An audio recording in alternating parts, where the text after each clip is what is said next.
Last night I dreamed that my younger brother Dave and I are going to meet Simon Pegg and Edgar Wright in this restaurant, which is located in the top floor of this building. This building that's about, 14 or 15 stories high.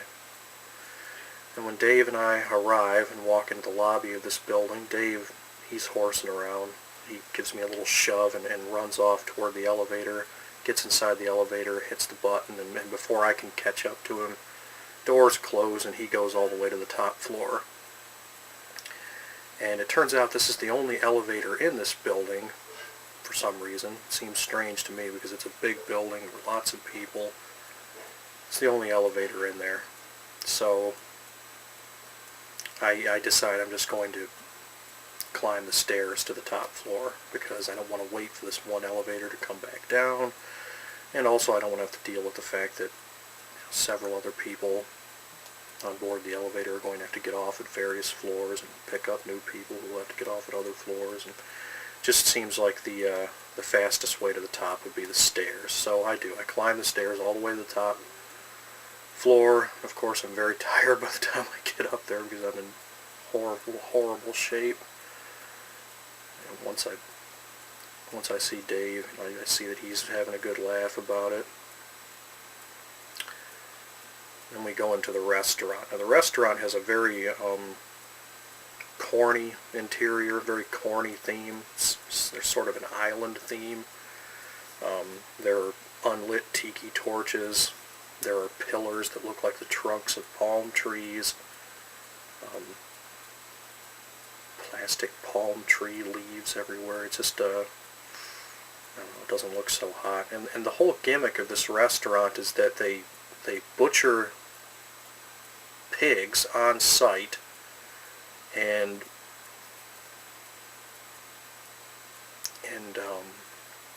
once they've done so, they have employees wheel the various parts of the pig out into the restaurant area and place them in a glass display for customers to see.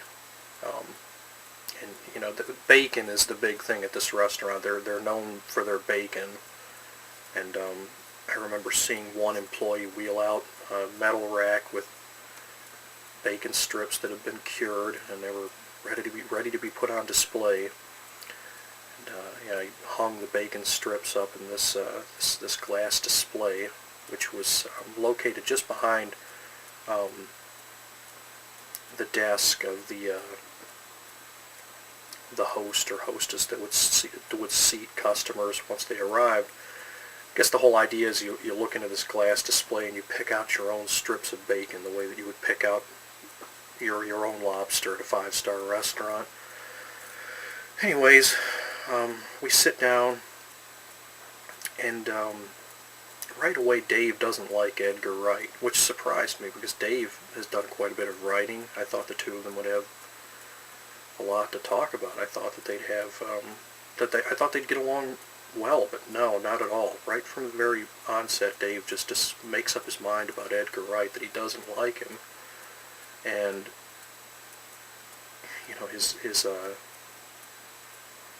his intolerance of Edgar Wright, it's escalating very quickly, and he goes from saying things under his breath behind the menu to me to kind of just, he's not being so subtle anymore. A couple moments later, he's saying things to his face, and I'm nudging Dave. I'm seated next to him, across from them, this booth, and I'm nudging Dave, and I'm saying, look, man, why don't you just cool off here, okay? If you don't like the guy, that's fine, but let's have a nice, polite conversation here. Let's enjoy our dinner. Let's get through this. Let's not make a scene here or make him feel uncomfortable. And, Dave agrees, but then after a while, I sort of sided with Dave here because Edgar Wright was just being obnoxious. He was telling one bad joke after another, and even though nobody was laughing at the table, he just wouldn't let up.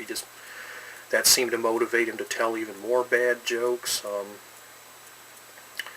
then at one point he told Simon to move, and he got up from the table and ran over to one of the metallic racks with the, with the butchered pig parts being wheeled to the glass display, and he rode it and made some funny faces and noises. Nobody in the restaurant laughed, and we were just embarrassed by his antics. And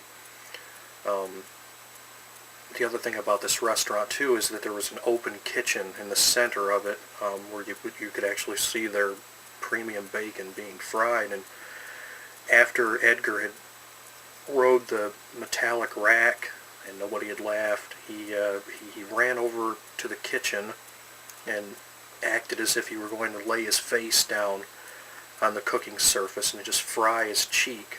And again, no one laughed, but my brother took the opportunity to tell him, or to yell at him, that his hair had caught fire. And Edgar believed it, and he started patting his scalp frantically, and then he ran over to this customer who was seated at a table, and this guy was a big fat guy. He was even fatter than me. And Edgar, so he thought, had smothered the flames on this guy's chest. And I remember the fat guy laughed. I think it tickled him. And then a few other people in the restaurant laughed as well. I mean, but not because they thought Edgar was funny. They were just laughing because Edgar had been so frightened by this. He really thought that his hair was on fire. And we didn't get to finish our meal because my alarm clock went off.